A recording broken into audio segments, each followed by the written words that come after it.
Salut, aujourd'hui on revient vers vous avec un maire, un ancien Premier ministre. L'actualité de l'UMP l'a mis rapidement sur le devant de la scène très récemment. Mais ce qui nous intéresse, c'est sa façon dont il manage, la façon dont il a recruté, la façon dont il s'est entouré de ses collaborateurs. Lui dont on a toujours dit qu'il était un peu froid, un peu distant, peut-être s'est-il arrondi avec le temps. On est avec Alain Juppé. Bonjour. Bonjour, David Abiker.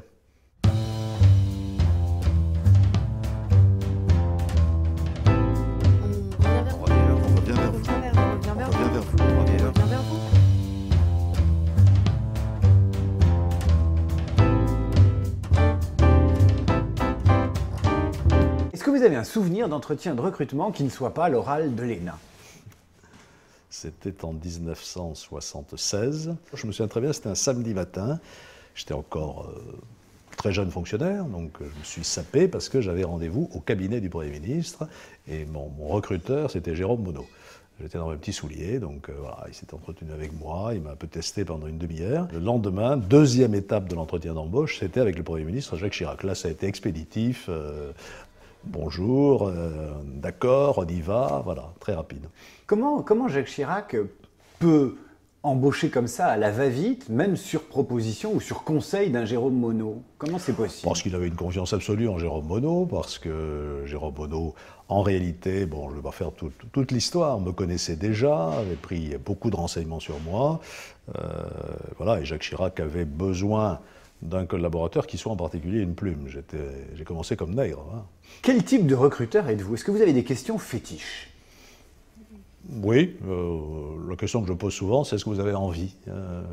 Pourquoi vous voulez prétendre à ce poste? Est-ce que vous en avez vraiment envie? Mais les gens sont obligés de vous répondre que c'est pour vous, je vous admire, vous êtes un grand toujours. homme, etc. Pas toujours, il y a des gens suffisamment habiles pour ne pas me le dire. Voilà, je ne suis pas sûr d'être un très bon recruteur, il m'est arrivé de me tromper, donc je fais un peu ça au feeling. C'est très difficile, à l'entretien d'embauche, enfin ce que je pratique en tout cas, c'est quoi? C'est un quart d'heure, hein, une demi-heure. Donc on essaye de faire parler, je demande en général quel est le parcours de celui qui est devant moi, bien entendu, c'est normal. Et ensuite ses motivations. Et puis j'essaye de tester un peu le bonhomme et de voir surtout l'adéquation entre son profil et puis le poste. Comment fait-on pour départager deux personnes, deux candidats qui veulent le même poste? Je ne sais pas. Au coup de dé, parfois, ça m'arrive souvent parce que on a des processus de sélection qui font que, in fine, il y a d'abord un filtre, il y a des jurys, tout ça, mes collaborateurs décantent, si je puis dire, le dossier, et puis, en bout de course, j'en ai deux, quoi, qui sont là, et c'est à moi de choisir. Et c'est souvent extrêmement difficile. Vous avez eu une expérience pas très heureuse récemment pour départager deux candidats, ou en tout cas essayer de les mettre d'accord, ils voulaient le même poste. On a commencé l'entretien sur la question du désir. Vous disiez, moi j'ai envie de sentir le désir de travailler avec moi, ou le désir du poste. Des deux, Fillon ou Copé, lequel avait le plus grand désir du job, d'après vous? C'est une question piège. Je ne vais pas remettre de l'huile sur le feu. Je pense que c'était Copé, pour ce job-là. Hein. Et il avait sans doute le meilleur profil pour exercer ce job-là. Et je pense que François Fillon aurait dû se réserver pour autre chose. Mais enfin bon, c'est comme ça, c'est fait. Et j'espère qu'on en est sorti maintenant durablement. Quel est le détail qui tue en entretien avec vous? Vous vous dites ça va pas le faire. La flagornerie, en général. Oui, ça, j'aime pas trop ça. On nous dit aussi souvent l'arrogance, c'est quelque chose qui revient. Oui, l'arrogance aussi. Oui, j'aime bien la modestie. Oui. La ça modestie. peut surprendre, n'est-ce pas? Pas nécessairement. On vous a présenté dès la sortie de l'ENA comme un super intelligent, super froid, super rationnel. Il y a évidemment même avant. Oui. Même avant, il y a le droit dans les bottes qui vous colle aux semelles. Est-ce que vous avez tendance à recruter, est-ce que vous avez eu tendance à recruter des gens qui vous ressemblaient? Oui et non, ça dépend du job. Sur certains métiers, qui sont des métiers très, très techniques, avec des fonctions de commandement importantes, oui, ce que je privilégie, c'est la compétence, c'est le sérieux, c'est la loyauté aussi, autant qu'on puisse la percevoir dans un entretien. Sur d'autres fonctions, c'est davantage le sens des relations humaines, la cordialité. Est-ce qu'il y a des recrutements que vous regrettez? Je ne vous demanderai pas de nom. Oui, ça m'arrive, mais je ne dirai pas de nom, moi non plus. Et vous les regrettez pour quelles raisons? Pour des questions de fidélité ou des questions de technicité? Non, de fidélité, non. En fait, vous disiez que j'avais la réputation d'être franc. Moi, je ne me suis, je crois, enfin, bon, peut-être que quelqu'un va se manifester sur Twitter en disant le contraire, je crois ne m'être jamais brouillé en 30 ou 35 ans ou 40 ans de vie politico-professionnelle avec un de mes collaborateurs. En général, ça se passe bien parce que quand j'ai confiance dans quelqu'un, je délègue beaucoup et je ne suis pas... Enfin, je n'emmerde pas le monde, quoi, pour dire les choses simplement. La qualité que je privilégie chez un cadre, chez quelqu'un qui doit animer une équipe, c'est évidemment sa capacité à se faire accepter. Voilà. Et ce n'est pas toujours très facile. Je déteste les gens qui posent les problèmes en termes de conflits personnels. Malheureusement, ça m'arrive de devoir les gérer. Ça, j'aime pas ça. Et pour moi, c'est vraiment un moins. On peut avoir des difficultés dans son métier, on peut avoir des difficultés de compétences, des choses comme ça, mais créer le conflit permanent avec les autres, ça, je ne supporte pas. Est-ce que vous avez été confronté à un aveu de faiblesse d'un de vos collaborateurs qui vous disait « là, j'y arrive pas, là, je suis déprimé, là, je manque de motivation ». Est-ce que vous avez dû être un patron nounou à un moment donné, ou alors quand on veut une nounou, c'est oui, pas vers Juppé qu'on se tourne? Oui, il faut donner confiance, bien entendu. Moi, je sais à la fois brutaliser un peu mes collaborateurs, parce que de temps en temps, il faut taper du poing sur la table en disant « je veux ça et je veux que ce soit fait dans tel délai ». Mais en même temps, voilà, quand je sens que quelqu'un a besoin d'un compliment, d'être conforté, de voir reconnu la qualité de son travail, je le fais aussi. Et comme je le fais rarement, ça n'en a encore que plus de prix. Est-ce que la fidélité, ça compte dans le travail pour vous? Est-ce que finalement, il vaut mieux un collaborateur ultra fidèle qu'ultra brillant? Oh, j'ai pas d'hésitation.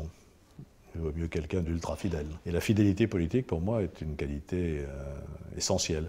Je dirais même, de façon plus générale dans la vie, la fidélité est une très belle qualité que j'apprécie beaucoup en amour. C'est difficile, dans le travail, dans les idées, dans l'engagement. Je vois tellement de gens qui se contorsionnent et qui prennent des positions différentes sans aucune espèce de ligne directrice dans leur parcours que j'apprécie beaucoup, la vertu de fidélité. C'est une vertu pour moi. Qu'est-ce que vous regardez en premier dans un CV quand on vous donne un CV? Bon, les diplômes, bien sûr. J'attache peut-être trop d'importance effectivement aux diplômes. Trop d'importance aux diplômes? Parce que vous les aimez. C'est une autocritique. Bon, écoutez, c'est pas le seul mode de sélection. Moi, j'ai le plus grand respect pour les autodidactes. Il y en a des formidables. Il y en a qui n'y arrivent pas non plus, parce qu'ils ne sont pas bons.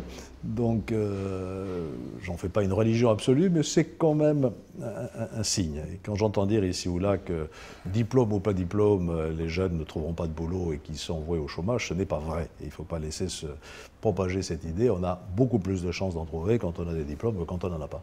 Aujourd'hui, on a l'impression que les diplômés, et notamment les représentants des élites, ils n'ont même plus de quoi être fiers de leur diplôme. Qu'est-ce que vous en pensez? Ils ont tort. Moi, je suis fier des miens parce que personne ne me les a donnés. Je les ai gagnés, et je les ai gagnés en travaillant. Et cette espèce de phobie de l'ENA est totalement ridicule. L'ENA est ce qu'elle est, elle a ses avantages et ses inconvénients. Avant l'ENA, il y avait d'autres systèmes qui étaient beaucoup plus élitistes, beaucoup moins ouverts, si je puis dire. Cette espèce de phobie aussi des élites est ridicule. Un pays a besoin d'élites qui le tirent vers le haut. Il a besoin aussi que ces élites se montrent compréhensives, ouvertes et solidaires de ceux qui n'en sont pas. Est-ce que vous avez des tics de langage? Sans doute. Sans doute. Je les surveille parce que ça m'énerve beaucoup chez les autres. Mais est-ce qu'il y a des expressions de bureau qui vous exaspèrent?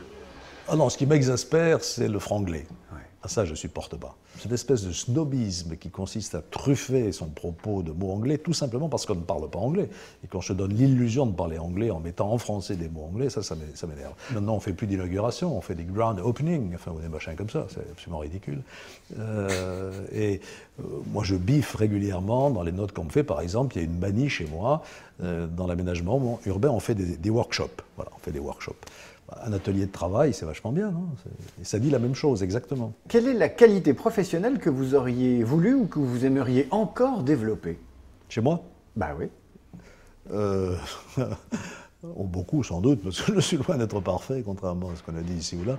Non, sans doute la capacité d'écoute. J'ai une petite manie, qui est peut-être une grave manie, c'est que j'ai tendance à répondre aux questions qu'on me pose avant qu'elles n'aient été formulées. Voilà. Alors ça horripile mes interlocuteurs, je le sais. Quel est le défaut que vous n'avez pas? Je crois la dissimulation. Je ne suis pas hypocrite, je crois pas.